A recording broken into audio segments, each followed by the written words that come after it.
ಅಸಹಾಯಕ ಎಂದು ತಿಳಿದು ಯಾರ ಹೃದಯಕ್ಕೂ ಅತಿಯಾದ ನೋವು ನೀಡಬೇಡಿ. ಪ್ರತಿಯೊಬ್ಬರಲ್ಲೂ ಪರಮಾತ್ಮನ ವಾಸ ಇರುವುದು ಸತ್ಯ. ಆದರೆ ಅಸಹಾಯಕರಲ್ಲಿ ಪರಮಾತ್ಮ ವಿಶೇಷನಾಗಿರುತ್ತಾನೆ. ಒಂದು ವೇಳೆ ಅವರಿಗೆ ದುಃಖವಾಗಿ ಮೇಲೆ ಎದ್ದರೆ ನಿಮ್ಮ ಸರ್ವನಾಶ ಖಚಿತ. ಯಾವುದು ನಿಮ್ಮ ಭಾಗ್ಯದಲ್ಲಿ ಇದೆಯೋ ಅದು ನಿಮಗೆ ಸಿಗುತ್ತೆ. ಯಾವುದು ನಿಮ್ಮದಲ್ಲವೋ ಅದು ನೀವು ಎಷ್ಟೇ ಪ್ರಯತ್ನಿಸಿದರೂ ಸಿಗಲಾರದು. ಚಿಂತೆ ಬಿಡಿ. ಜೀವನದಲ್ಲಿ ಬರುವುದನ್ನೆಲ್ಲ ಬಂದಂತೆ ಸ್ವೀಕರಿಸಿ. ಇತರರ ತಪ್ಪನ್ನು ಹುಡುಕಲು ಹೋಗಬೇಡಿ. ಪರದೂಷಣೆ ಪರಹಿಂಸೆಗಳಲ್ಲಿ ತೊಡಗಬೇಡಿ.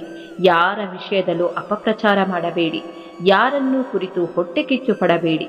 ಸದಾ ಪ್ರಸನ್ನ ಚಿತ್ತದಿಂದಿರಲು ಮಧುರವಾಗಿ ಮಾತನಾಡಲು ಪ್ರಯತ್ನಿಸಿ.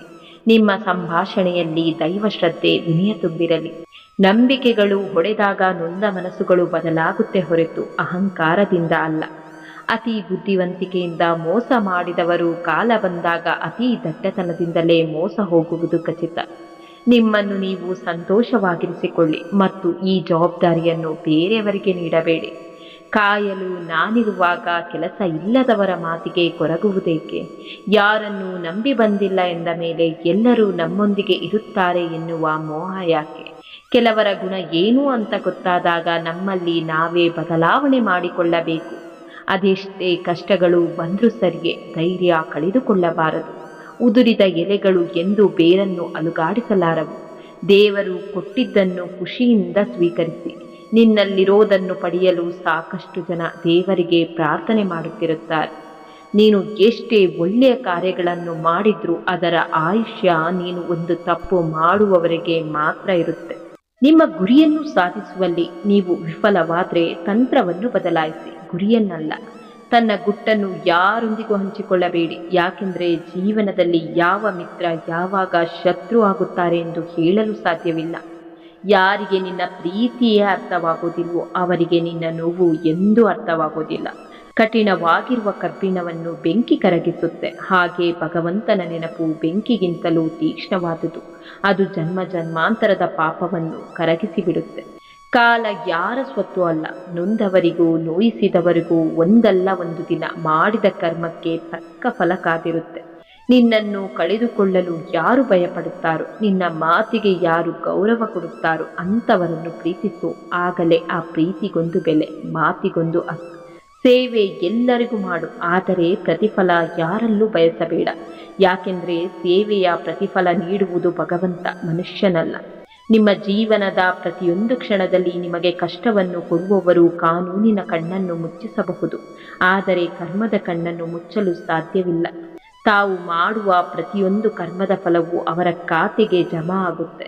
ಸಂಪತ್ತು ಎಷ್ಟೇ ಇದ್ದರೂ ಸರಳತೆ ಮಾತ್ರ ಮನುಷ್ಯನಿಗೆ ಒಳ್ಳೆಯ ಗೌರವ ತಂದುಕೊಡುತ್ತೆ. ಯಾಕೆಂದರೆ ಸಂಪತ್ತಿಗೆ ಬೆಲೆ ಕಟ್ಟಬಹುದು, ಆದರೆ ಸರಳತೆಗೆ ಬೆಲೆ ಕಟ್ಟಲಾಗದು. ಜೀವನದಲ್ಲಿ ಸಾಧನೆ ಎಂಬ ಶಿಲೆ ಕೆತ್ತಲು ಗುರಿಯ ಹಾದಿಯಲ್ಲಿ ಎದುರಾಗುವ ಅವಮಾನಗಳೆಲ್ಲವೂ ಒಂದೊಂದು ಉಳಿಪೆಟ್ಟು ಇದ್ದಂತೆ. 4 ಜನಕ್ಕೆ ಹಂಚುವಷ್ಟು ದೊಡ್ಡವನಾಗು. 4 ಜನರ ಮುಂದೆ ಬೇಡಿ ತಿನ್ನುವಷ್ಟು ಚಿಕ್ಕವನಾಗಬೇಡ. ಅವಲಂಬಿತವಾಗಿದ್ದಷ್ಟು ನಿಮ್ಮ ಬಲಿಷ್ಠತೆ ಕುಗ್ಗುತ್ತೆ.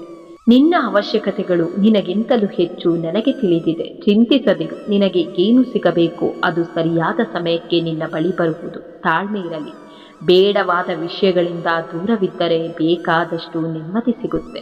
ರಹಸ್ಯವಾಗಿಡಬೇಕಾದ 5 ವಿಷಯಗಳು: ನಿಮ್ಮ ದೌರ್ಬಲ್ಯ, ನಿಮ್ಮ ಶಕ್ತಿ, ನಿಮ್ಮ ಪ್ರೀತಿಯ ಜೀವನ, ನಿಮ್ಮ ಕುಟುಂಬದ ಸಮಸ್ಯೆಗಳು, ನಿಮ್ಮ ಮುಂದಿನ ನಡೆ. ಶೂನ್ಯದಿಂದ ಆರಂಭವಾಗುವ ಬದುಕು ಅನುಭವದಿಂದ ಮತ್ತೊಮ್ಮೆ ಆರಂಭವಾಗುತ್ತೆ ಈ ಬದುಕು. ಕೃಷ್ಣನಿಗೆ ನಿಮ್ಮ ಭಾವನೆಗಳನ್ನು ವ್ಯಕ್ತಪಡಿಸಿ. ದುಃಖವನ್ನು ಸಂತೋಷವಾಗಿ ಪರಿವರ್ತಿಸುವ ಶಕ್ತಿ ಅವನಿಗೆ ಇದೆ. ಜೀವನದಲ್ಲಿ ಒಂಟಿಯಾಗಿ ಬದುಕುವುದನ್ನು ಅಭ್ಯಾಸ ಮಾಡಿಕೊಳ್ಳಿ. ಯಾಕೆಂದರೆ ಯಾರು ಯಾವಾಗ ಯಾವ ಸಂದರ್ಭದಲ್ಲಿ ನಮ್ಮನ್ನು ಒಂಟಿಯಾಗಿ ಬಿಟ್ಟು ಹೋಗುವರು ಎಂಬುದು ಅರ್ಥವಾಗುವುದಿಲ್ಲ. ಕಟ್ಟಿಗೆ ಸುಟ್ಟಾಗ ಬೂದಿಯಾಗುತ್ತೆ, ಆದರೆ ಇಟ್ಟಿಗೆ ಸುಟ್ಟಾಗ ಗಟ್ಟಿಯಾಗುತ್ತೆ.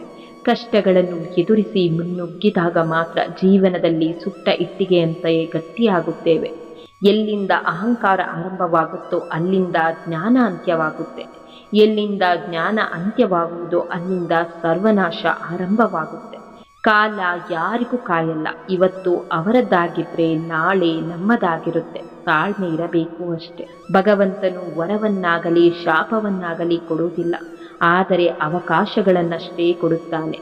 ವರವನ್ನಾಗಿ ಅಥವಾ ಶಾಪಗಳನ್ನಾಗಿ ಅವುಗಳನ್ನು ಮಾಡಿಕೊಳ್ಳೋದು ನಮ್ಮ ಕೈಯಲ್ಲಿದೆ.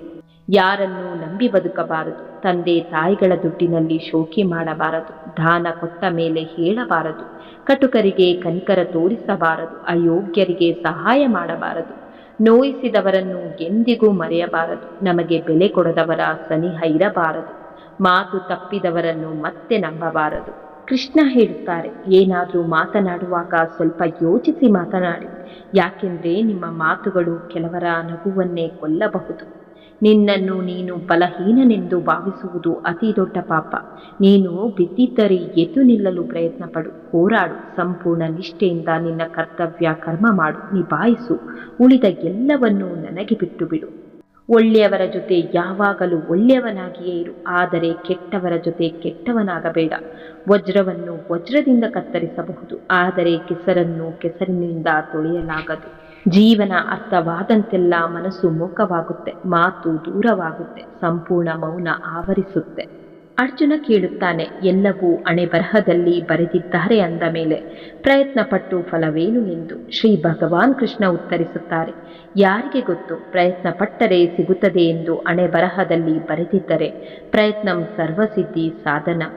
ಒಬ್ಬ ಮನುಷ್ಯ ಇನ್ನೊಬ್ಬ ಮನುಷ್ಯನಿಗೆ ಪರಿಚಯ ಆದರೆ ಆ ಸ್ನೇಹ ಎಷ್ಟು ದಿನ ಉಳಿಯುತ್ತೆ ಅಂತ ಗೊತ್ತಿಲ್ಲ. ಆದರೆ ಒಂದು ಮನಸ್ಸು ಇನ್ನೊಂದು ಮನಸ್ಸಿಗೆ ಪರಿಚಯ ಆದರೆ ಮಾತ್ರ ಆ ಪರಿಚಯ ಜೀವನ ಪೂರ್ತಿ ಇರುತ್ತೆ. ಭಗವಂತ ತಡ ಮಾಡಿದ್ರೂ ನ್ಯಾಯ ಮಾಡುತ್ತಾನೆ, ಅನ್ಯಾಯ ಮಾಡೋದಿಲ್ಲ. ತಡ ಆಗುವುದರ ಹಿಂದೆ ಅದ್ಭುತಗಳು ನಡೆಯುತ್ತೆ, ಕಾದು ನೋಡಬೇಕಷ್ಟೆ. ಯಾವುದಕ್ಕಾಗಿ ಚಿಂತೆ, ಯಾವುದಕ್ಕಾಗಿ ದುಃಖ ಪಡುತ್ತಿದ್ದೀಯ? ನಿನ್ನೆ ಇದ್ದ ಖುಷಿನೇ ಇವತ್ತು ಇಲ್ಲ ಅಂದ ಮೇಲೆ ಇವತ್ತು ಇರೋ ದುಃಖ ನಾಳೆ ಇರುತ್ತಾ? ಈ ಜಗತ್ತಿನ ಸೃಷ್ಟಿಯಲ್ಲಿ ಯಾವುದು ಕೂಡ ಶಾಶ್ವತವಲ್ಲ. ಎಲ್ಲರನ್ನೂ ನಂಬಿ, ಆದರೆ ಜಾಗರೂಕರಾಗಿರಿ. ಯಾಕೆಂದ್ರೆ ಕೆಲವೊಮ್ಮೆ ನಿಮ್ಮ ಸ್ವಂತ ಹಲ್ಲುಗಳು ಸಹ ನಿಮ್ಮನ್ನು ಕಚ್ಚುತ್ತವೆ. ತಾಳ್ಮೆ ಹಿಡಿತವಲ್ಲ, ಭಯವಲ್ಲ, ಅದು ಧೈರ್ಯದ ಒಂದು ಭಾಗ.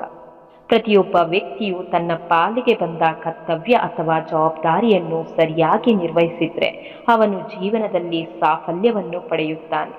ಪ್ರತಿಯೊಬ್ಬ ವ್ಯಕ್ತಿಯ ಜೀವನದಲ್ಲಿ ದೇವರನ್ನು ಹೊರತುಪಡಿಸಿ ಈ ಜಗತ್ತಿನಲ್ಲಿ ಯಾರೂ ತನ್ನವರಲ್ಲ ಎಂದು ಪೂರ್ಣ ಹೃದಯದಿಂದ ಭಾವಿಸುವ ಸಮಯ ಬಂದೇ ಬರುತ್ತೆ.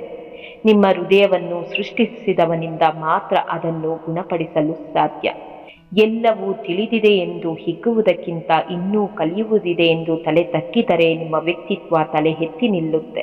ಸಾಧಿಸಬೇಕು ಅನ್ನೋ ಛಲ ಎಲ್ಲರಿಗೂ ಇದೆ. ಎಷ್ಟೋ ಜವಾಬ್ದಾರಿಗಳ ಮುಂದೆ ಸಾಧನೆಗೂ ಸಾವಿದೆ.